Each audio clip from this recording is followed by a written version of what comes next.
First सवाल यही था, if there is a positive error of 50% in the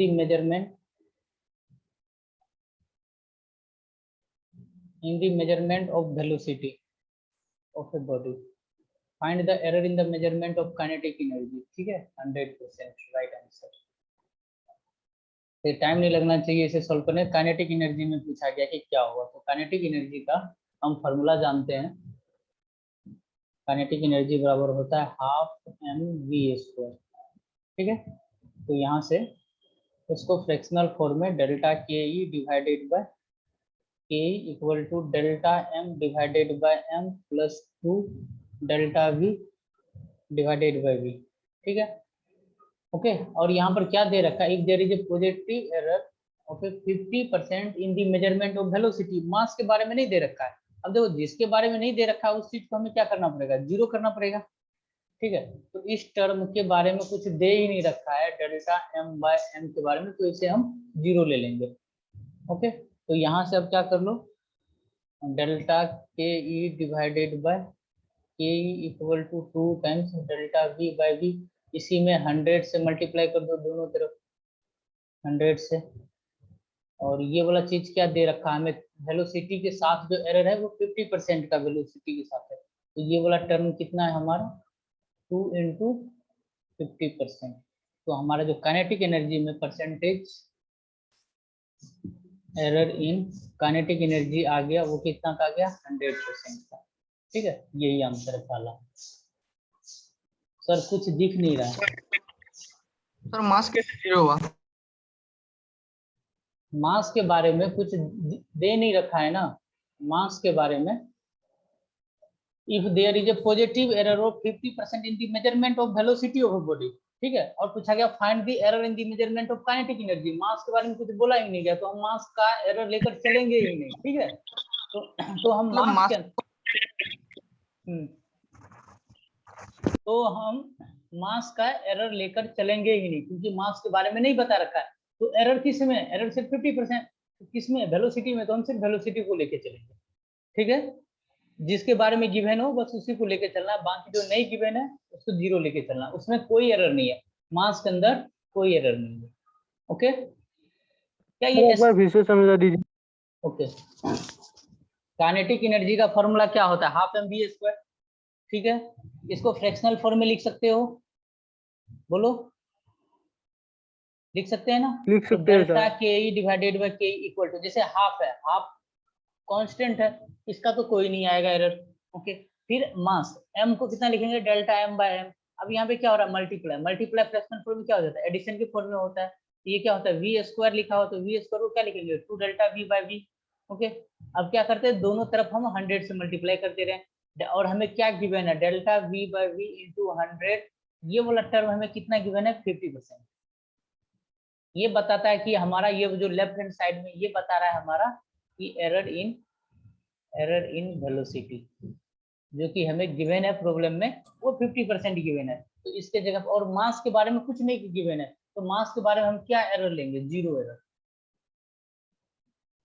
कोई इसमें एरर ही नहीं है। ओके, अब आया समझ में। अब बाकी अब क्या करना है, तो ये लेफ्ट हैंड साइड में इसको लिख लो, percentage error in kinetic energy equal to 2 times delta V by V into 100। कितना दे रखा है, 50%, तो मल्टीप्लाई कर दो तो आंसर कितना हो जाएगा, 100%। Okay, okay sir. अच्छा ये बताओ, स्क्रीन दिखाई नहीं पड़ रहा है क्या, सबको प्रॉब्लम है? हमको दे रहा है। अच्छा, उसी को प्रॉब्लम हो रहा मेरा होगा। दिखाई दे रहा था, मैंने रीजन किया है, सारा दिखाई दे रहा है सर। हाँ, जिनका नेटवर्क प्रॉब्लम होगा ना उनको थोड़ा प्रॉब्लम हो रहा होगा स्क्रीन से, थोड़ा अपना नेटवर्क कनेक्टिविटी सही करो, थोड़ा उनको धीरे से दिखाई पड़ रहा होगा, ठीक है, धीरे धीरे आ रहा होगा उसमें। सर बहुत बात दिखता है क्या, इसके पिछले जो सवाल थी, हाँ हाँ बोलो, ये वाला सवाल काइनेटिक एनर्जी वाला, हाँ वो ये हमको नहीं समझे। बताओ, फ्रैक्शनल फॉर्म लिखने के लिए आता है तुम्हें, बताओ। नहीं सर, ये नहीं।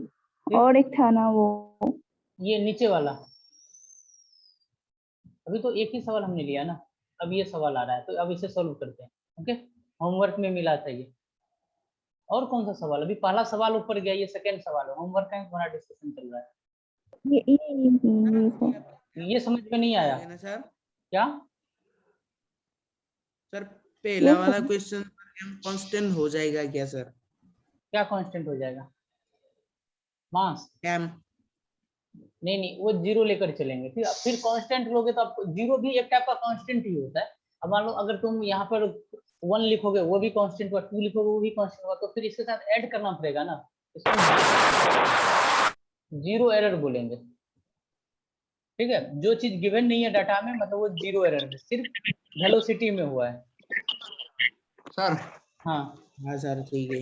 ओके। तो सभी प्रॉब्लम जो दिया नहीं होता तो जीरो लेके चलेंगे क्या? हाँ जीरो लेके चलेंगे, मतलब उसमें कोई एरर नहीं है। यहाँ पे सिर्फ एरर का बात किसमें हुआ?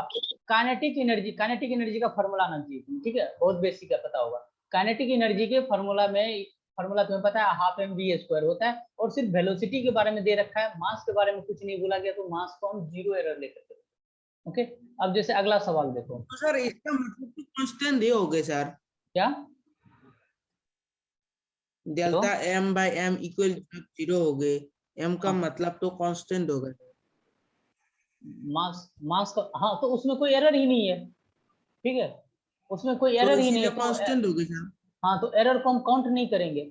अरे जीरो भी क्या है, जीरो नंबर है ना, जीरो नंबर भी एक टाइप का कांस्टेंट है। अगर डायरेक्ट मैं यहाँ पर कांस्टेंट लिख दूं तो तुम बोलोगे फिर 5 ही लिख लीजिए ना, इसका मास पता करिए, मास लिखिए, वो फिर 5 भी तो कांस्टेंट है, फिर 5 हमें ऐड करना पड़ जाएगा ना, तो इसीलिए हम जीरो एरर लेकर चलते हैं। आया बात समझ में? इसके साथ कोई, अरे मान लो कि तुम्हें आगे पढ़ोगे kinetic energy half M V square, mass दे दिया है तुम्हें 2 kg, ओके, और वेलोसिटी दे रखा है तुम्हें 5 मीटर पर सेकेंड स्क्वायर, ठीक है, और तुमसे काइनेटिक एनर्जी पूछा गया और यहाँ पे एरर पूछा ही नहीं गया, बोला ही नहीं गया कि किसी में एरर है, तो तुम सीधा का सीधा हाफ इंटू मास का 1 और वेलोसिटी का 25 लिख के 12.5 एनर्जी का यूनिट जूल करके लिख आंसर निकाल लोगे। आया समझ में? अगर तुम्हें एरर अब यहाँ पे वेलोसिटी में दे दिया तो हमें एरर के थ्रू करना पड़ेगा। अब काइनेटिक एनर्जी में 100% का एरर हो जाएगा। आया समझ में? अगर जब हम वेलोसिटी को 50% का एरर ले लेते। अब चलो अगला सवाल देखो, बताओ इसका आंसर क्या आया, चैट सेक्शन में लिखो। सर 12%। 12% right answer. 12% सर। हाँ राइट आंसर। इसमें किसी का डाउट है तो इसको क्या करो, जिसका डाउट है देखो, इसको फ्रैक्शन फॉर्म में लिखना है, A square B Q divided by C into root D है, ओके। सर बोर्ड थोड़ा नीचे कर दीजिए, कुछ दिखाई नहीं दे रहा। अभी भी नहीं दिखाई पड़ रहा है? सर दे रहा है, सर दिखाई दे रहा है। अभी दिख रहा है, दिख रहा है सर, दिख रहा है। देखो ये दिखाई नहीं देना, ये नेटवर्क का प्रॉब्लम, इधर से नेटवर्क कनेक्टिविटी अच्छा है, जिनका सिग्नल वीक होगा उसे एकदम ब्लैक आ जाएगा, फिर नेटवर्क थोड़ा सही होगा फिर उसे नजर आना स्टार्ट हो जाएगा। तो चलो इसको हम फ्रैक्शनल फॉर्म में लिखते हैं, तो delta X divided by X equal to, ठीक है, इसको थोड़ा सिंप्लीफाई करो, ए स्क्वायर बी का क्यूब सी के पावर -1 और डी के पावर हाफ -हाफ, यही होगा। इसको जब हम फ्रैक्शनल फॉर्म में लिखेंगे तो क्या हो जाएगा, 2 delta A by A plus 3 delta B by B, फिर ये वाला क्या हो जाएगा, माइनस आएगा, हम क्या लिखते हैं, मैग्नीट्यूड में लिखते हैं, वो क्या हो जाएगा, 1 पहले आ जाएगा कोफिशिएंट, तो इसको 1 का क्या लिखोगे, डेल्टा सी बाय सी लिख लो, प्लस माइनस माइनस हाफ है ना पावर, तो इसको क्या लिखेंगे, 1/2 delta D by D, okay. समझ में आया? ये सारी चीज का मैग्नीट्यूड से आता तो नेगेटिव का कोफिशिएंट क्या हो जाएगा, वो पॉजिटिव हो जाएगा ऑटोमेटिकली, क्योंकि मैग्नीट्यूड लेना होता है। अब इनमें क्या करो, दोनों तरफ ना 100 मल्टीप्लाई करो, तो नेक्स्ट पार्ट में कर देते हैं, डेल्टा एक्स बाय एक्स में इधर से 100 कर दो और इधर से 2 delta A by A into 100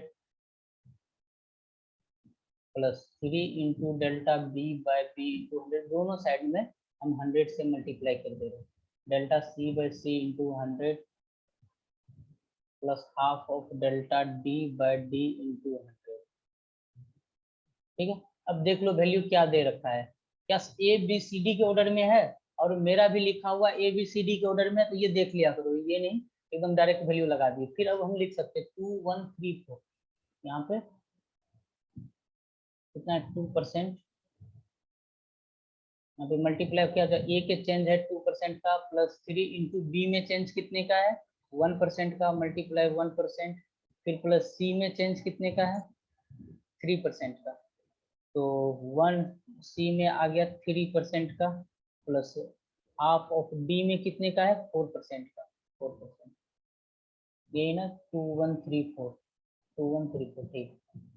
तो यहाँ से ये क्या हो जाएगा 4%, ये आ जाएगा 3%, ये आ जाएगा 3% और ये आ जाएगा 2%, ये आ जाएगा टोटल 12%। ठीक है, तो यहाँ पे तो इसको लिख लो परसेंटेज एरर इन एक्स कितना है 12% का। Okay, answer A. किसी को कोई दिक्कत इसमें? नहीं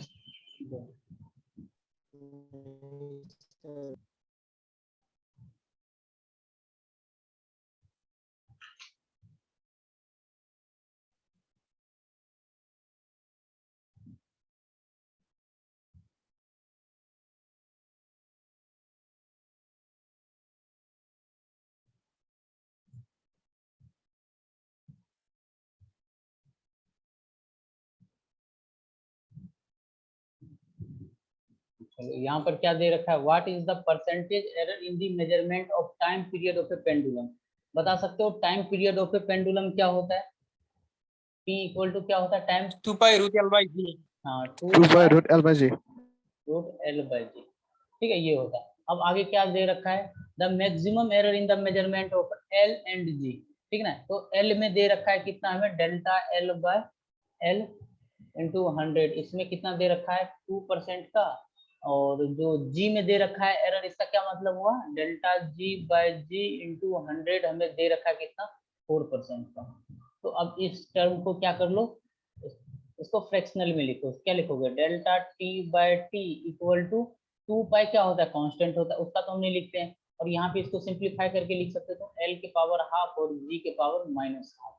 ठीक है, बाकी 2 पाई तो कांस्टेंट टर्म है, तो यहाँ से आ जाएगा half of delta L by L plus half of delta G by G. ठीक है, ये जो माइनस है ये चीज क्या होता है मैग्नीट्यूड होता है, तो उसे हम कंसिडर नहीं करते हैं। अब दोनों तरफ क्या कर लो 100 से मल्टीप्लाई कर लो, delta T by T equal to half of delta L by L into 100 plus half of delta G by G into 100। ठीक है, अब देख लो कितना गिवन है, इधर भी 100, आंसर 3% बता रहे। चलो देखते हैं कितना आंसर आता है। तो यहाँ से हाफ ऑफ डेल्टा एल में दे रखा है कितना 2% का प्लस हाफ ऑफ डेल्टा जी में दे रखा है 4% का, इसको हम सिंप्लीफाई करेंगे तो 1% प्लस 2%, तो हमारा जो एरर आ जाएगा percentage error in time period, ये क्या हो जाएगा 3%। यही हमारा आंसर होगा। मतलब सबका यही आ रहा था। हाँ सर। ठीक है। चलो नेक्स्ट सवाल पे आता हूं।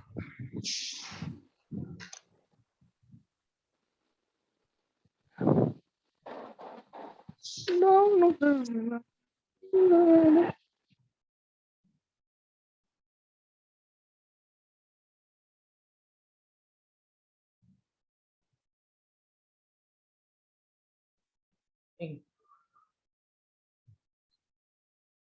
बताओ इसका आंसर क्या आया? 16%। Right answer. ठीक है, करना होगा क्या या कर लिए हो सारे? बहुत ही सिंपल है ये, कर लिए हैं। तो वो प्लस माइनस का वो चीज कुछ नहीं है। एरर को जो है, एरर को प्लस माइनस के साथ लिखो या प्लस के साथ लिखो या माइनस के साथ लिखो, होता क्या है, ठीक है, लिखने का स्टैंडर्ड तरीका प्लस माइनस ही होना चाहिए, लेकिन तुम अगर बुक्स में देखोगे या आईआईटी का प्रीवियस ईयर ले लो या तुम नीट का ले लो, कभी वो प्लस दे के लिखता है, कभी प्लस माइनस दे के लिखता है, तो उसे तुम्हें कंफ्यूज नहीं करना है। अगर तुम्हारे पेपर में आ गया ना तुम प्लस लेकर ही लिख लो, कोई दिक्कत नहीं है, ठीक ना, बोर्ड एग्जाम्स के लिए। लेकिन अगर ऑप्शन रहेगा जेईई और नीट में रहेगा तो ऑप्शन के फॉर्म में रहेगा तो कोई दिक्कत नहीं है हमें। ओके, तो यहाँ पे देख लो ऑप्शन में दिखा है, इससे पहले में ऑप्शन में क्या होता था, जो भी सवाल है सारे तुम्हारे प्रीवियस ईयर के है, ठीक है। यहाँ पर भी अगर प्लस माइनस लिख देता तो कोई दिक्कत नहीं था, ओके। या तो प्लस में लिखा रहता या नहीं तो जनरली प्लस माइनस में लिखा रहता, इससे कोई फर्क नहीं पड़ता। तो हीट का फॉर्मूला दे रखा है I² RT, ओके। तो इसका फ्रैक्शनल फॉर्म लिखो, तो क्या लिखोगे, delta H/H equal to 2 delta I/I plus delta R/R plus delta T/T, okay.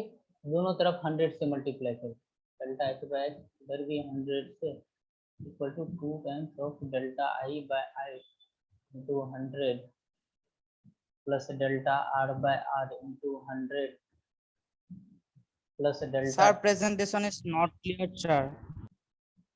Okay, तुम्हारा नेटवर्क का प्रॉब्लम आ रहा होगा, इस वजह से प्रॉब्लम आ रहा है,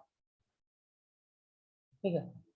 तो हीट वाला प्रॉब्लम है, देखो थोड़ा अभी नेटवर्क, कल बारिश हुआ और जिनके वजह से तुम्हें प्रॉब्लम हो रहा है, और भी बैच में बच्चों को आ रहा था। तो ये ऑर्डर में अब देख लो, हमने किस ऑर्डर में, I/RT के ऑर्डर में लिखा है और हमें रिस्पेक्टिवली किस ऑर्डर में दे रखा है, I/RT के ऑर्डर में ही दे रखा है, ये तो हमेशा चेक किया करो। तो I/RT के ऑर्डर में दे रखा है तो कोई नहीं, हम डायरेक्ट लिख लेंगे 3, 4 और 6,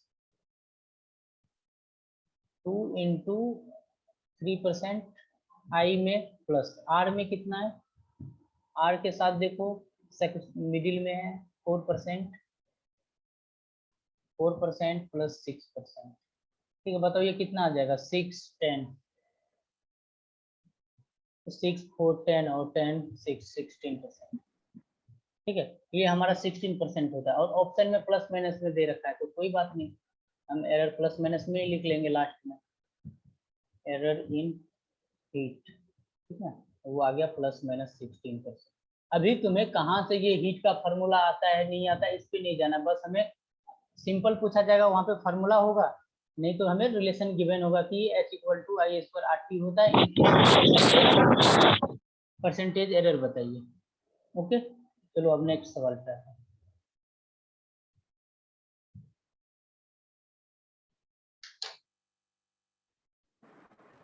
पहले लास्ट वाला ले ले,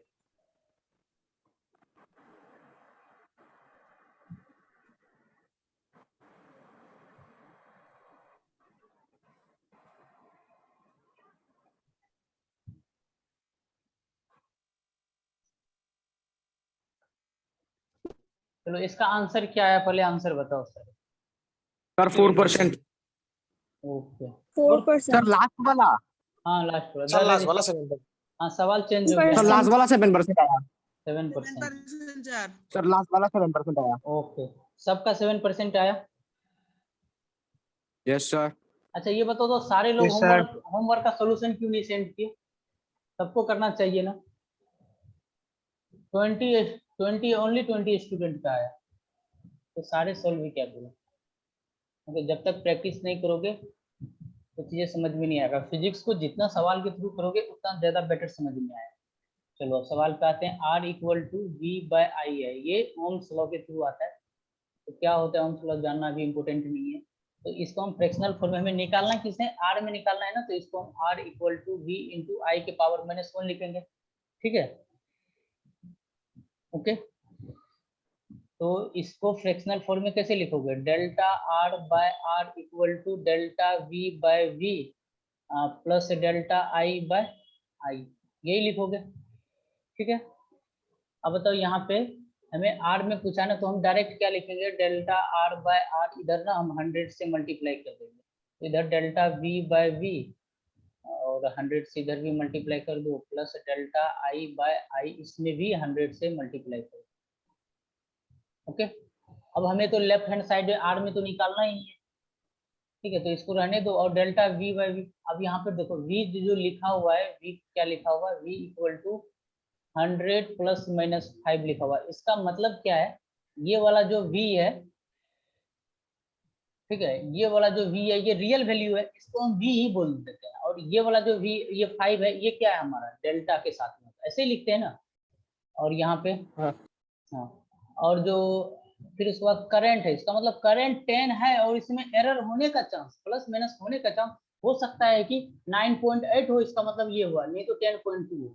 ठीक है, अगर हम रियल वैल्यू के साथ एरर को देखेंगे तो इसका मतलब हुआ कि आई यहाँ पे 10 है और डेल्टा आई जो है इसमें वो 0.2 है, तो इसको यहाँ पे लिख लो, डेल्टा की जगह पे क्या लिखो, डेल्टा वी की जगह पे 5 और वी की जगह पे 100 इंटू 100 प्लस, अब यहाँ से डेल आई की जगह पर 10, डेल्टा आई की जगह पे 0.2 और नीचे में आ जाएगा 10 इंटू 100।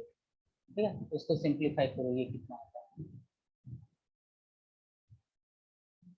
ठीक है, तो ये 2 जीरो कैंसिल आउट हो जाएंगे, तो यहाँ से 5 आ जाएगा, यहाँ से एक डेसिमल हटाओगे तो नीचे में एक जीरो आएगा, ये कट जाएगा, यहाँ से 2 आएगा। ठीक है, तो ये चीज हमारा क्या हो गया, 7 आ गया। ठीक है, और ये चीज हम क्या जब 100 से मल्टीप्लाई कर देते हैं तो वो चीजें हमारा किस में आता है, परसेंटेज में आता है। ठीक है, तुम जानते हो ना, अगर किसी चीज में 100 से मल्टीप्लाई करती है तो वो यहाँ पे परसेंटेज में आ गया, तो हमारा जो delta R by R into 100 आया वो 7% आया, यानी तो तुम इसको ऐसे करके लिख लो, नहीं है। परसेंटेज एरर इन रेजिस्टेंस, वो कितना आ गया, 7%। ओके, आया समझ में? या नहीं तो बहुत लोग इसको ऐसे भी कर रहे होंगे, मान लो इसमें एब्सोल्यूट आर पूछ देता तो तुम कैसे निकालते, डेल्टा आर पूछ देता। ठीक है, अगर डेल्टा आर तुमसे इस सवाल में पूछा जाता, एक तरीका ऐसा करने का, सेकेंड मेथड ये भी देख लो। हमें क्या दे रखा है, relation R equal to V by I, R equal to V by I. Sir एक बार फिर से समझा दीजिए।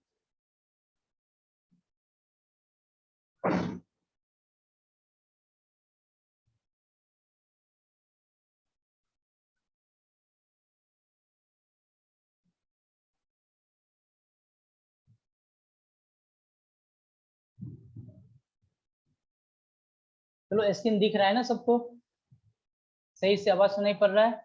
जी सर, अब दिख रहा है। Okay okay.